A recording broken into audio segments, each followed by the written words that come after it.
台气象局来发布着低温的特报，天气是愈来愈寒，有带心血管病的乡亲都要特别注意。医生讲，最近因为心血管疾病来挂急诊的患者，比平常时增加2成到3成，增加的前3名分别是脑血管中风、心梗塌、甲心衰竭。讲昨有一个40岁的患者，常常要袂喘气，一个检查是心衰竭合并着气水肿，讲可能就是因为伤接食火锅、啉伤济火锅汤，因为火锅汤拢真咸，体内无法度下这个咸水，所以建议乡亲食火锅较莫啉汤咧，酱料嘛上好，唔通揾伤济。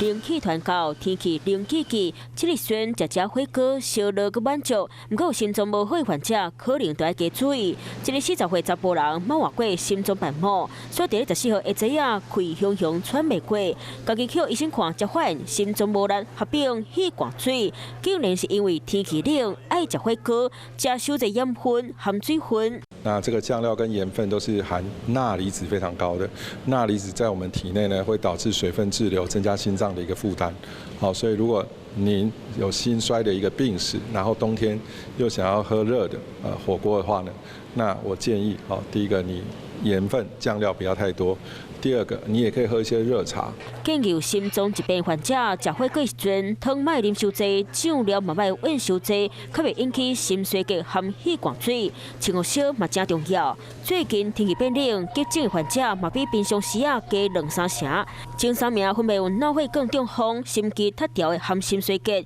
其中心肌塌条的若是压起来，致死率超2%到5%；若是心衰竭合并气管水，致死率是关于10%。开始如果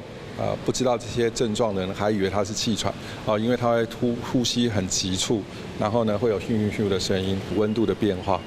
尤其是这个温度的一个波动那其实对这些疾病的影响是更大的。医师提醒，心血管疾病可以在下晡暗时夹起来，因为胃面照皮排出来，各位室内到室外温差较大，所以起床时阵下当加套一领衫，穿好烧热，心脏才会控制住。